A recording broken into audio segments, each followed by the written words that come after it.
안녕하세요. 안녕하세요. 네, 반갑습니다. 제가 늘 첫 강의에서 저를 소개하기를 여러분을 합격의 길로 인도하겠다고 얘기하고 있습니다.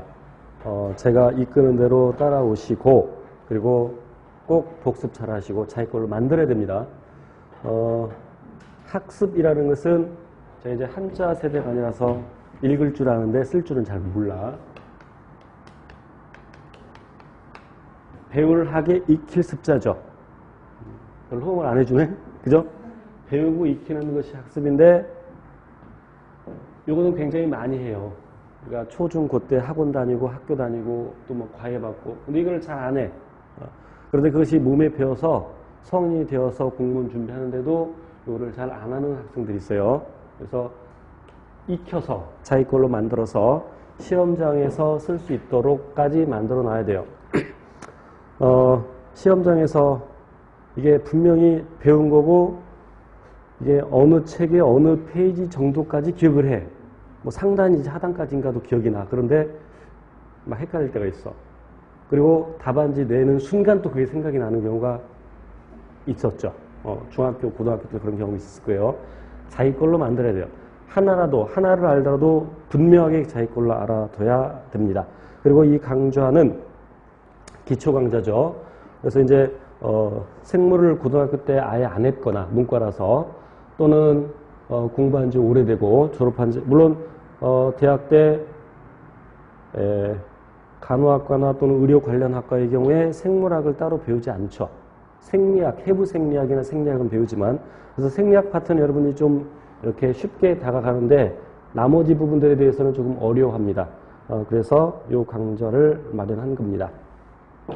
그래서 제가 이제 쉽게 강의하려고 또 쉽게 이 책을 편집하려고 이해를 썼는데 이제 효과가 있기를 바라고 편집 괜찮죠?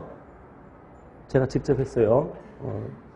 좀 전문성이 좀 떨어져 보이기도 하지만 뭐 이 정도면 양호하죠. 그래서 쉬운 것부터 하지만 이런 기초적인 것을 분명히 알고 있어야 또 이제 기본 과정 그리고 더 나아가서 심화 과정까지 공부를 할 때 그 밑거름이 될 수가 있습니다.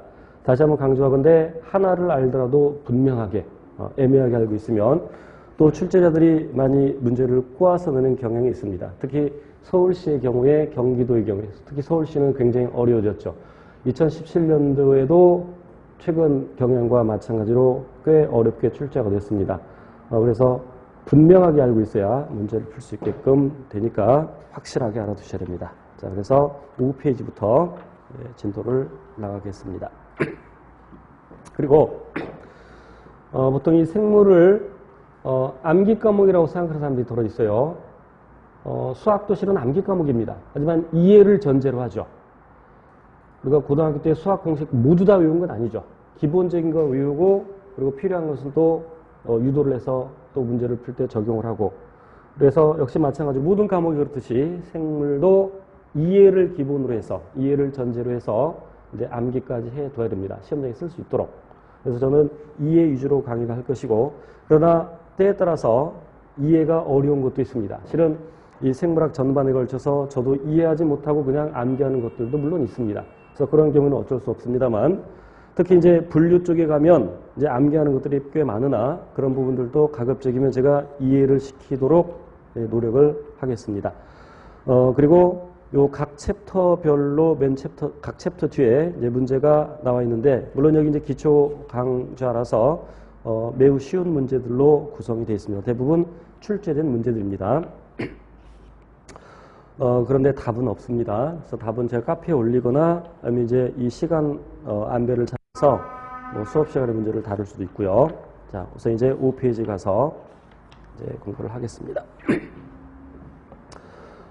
생명과학이라는 것은 말 그대로 우리 생명체, 그러니까 사람, 생명체의 대표적인 예를 사람으로 들 수 있겠죠. 그래서 살아있는 생명체에 대한 것이 생명과학이다. 그럼 생명과학을 어떻게 연구하느냐?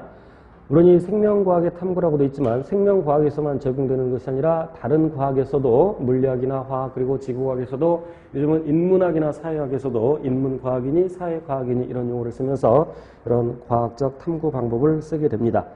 크게 두 가지 방법이 있는데 귀납적 탐구 방법과 연역적 탐구 방법이 있습니다. 그래서 귀납적이라는 것은 결론이 먼저 나오는 것이 아니라 귀납적은 결론이 나중에 나오는 것이죠. 그러니까 개개의 사실들로부터, 물론 국어 시간에도 고딩 때 아마 배웠을 겁니다. 어떤 사실들로부터, 여러 가지 사실들로부터 결론을 이끌어내가는 방법이 귀납적 탐구 방법이고, 이에 반해서 연역적 탐구 방법은 반대로 결론이 먼저 나오고 그것을 증명해가는 방법입니다. 생물학에서는 둘 다 이 두 가지 방법을 모두 씁니다만 주로 연역적 방법을 씁니다. 시험에는 연역적 탐구 방법이 되게 나옵니다. 제 기억으로는 귀납적 탐구 방법은 아직 출제된 적이 없습니다. 그러니까 출제되겠지 안 나옵니다. 그런데 이제 장담은 안 해요. 장담했다 나오면 또 큰일 나니까. 하지만 주로 연역적 탐구 방법이 나오고, 어떤 사실, 물론 이것도 어떤 사실의 관찰로부터 시작이 됩니다. 사실 관찰 또는 문헌을 조사하다가, 그러니까 쉽게 말하면 논문 읽다가 또는 책을 읽다가 궁금증이 생기겠죠. 그래서